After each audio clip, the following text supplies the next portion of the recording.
Hello all, welcome to Pustik Vani, your one-stop solution for book summary.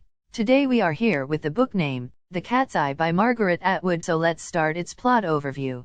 Elaine Risley, a painter, returns to her hometown of Toronto for a retrospective show of her art.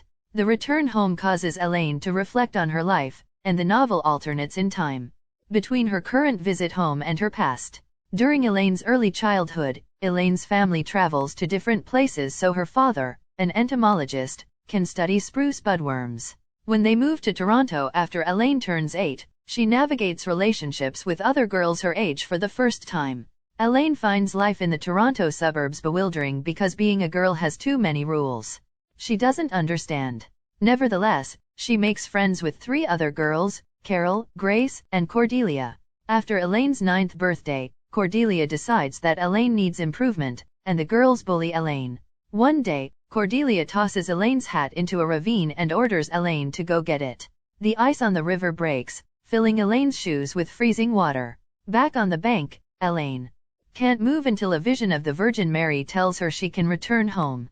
When she returns to school, she ignores Cordelia's taunts and finds new friends. Afterward, she blocks the bullying from her memory. Elaine and Cordelia go on to attend the same high school, but while Elaine thrives, Cordelia struggles. Elaine gets good grades but develops a cruel streak that she turns on other girls. After Cordelia tries to talk to Elaine about their elementary school days, Elaine avoids her altogether.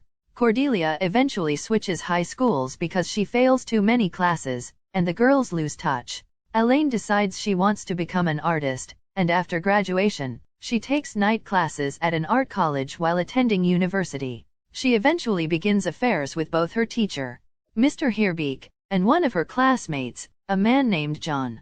That summer, Cordelia meets up with Elaine while Elaine is on break from her summer job. Cordelia seems better than she's been in years, excited about an internship that she has with a theater company. Infuriated that Cordelia is living her dream while Elaine has no solid artwork to show for her first year in school, Elaine ends the visit with no desire to reconnect with Cordelia again. They fall back out of touch. Elaine chooses John over Mr. Heerbeek.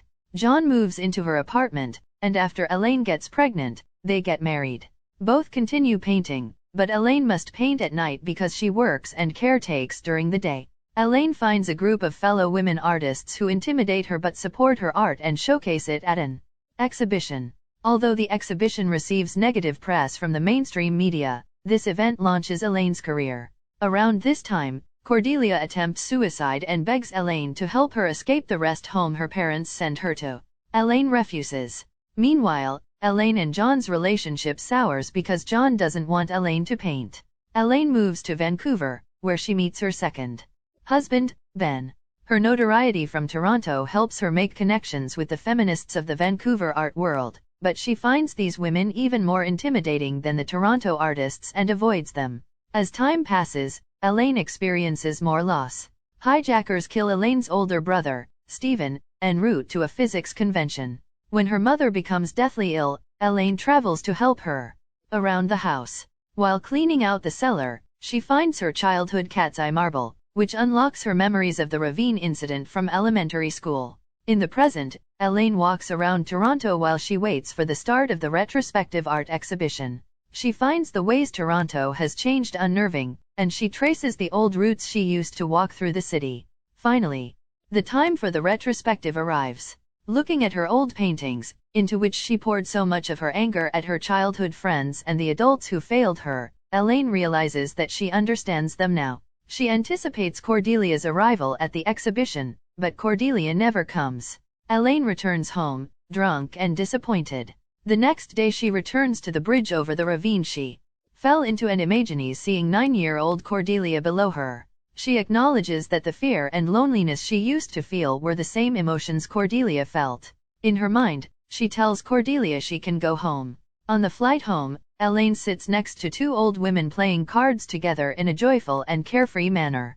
Elaine realizes that she misses this experience that she will never have of being old together with Cordelia.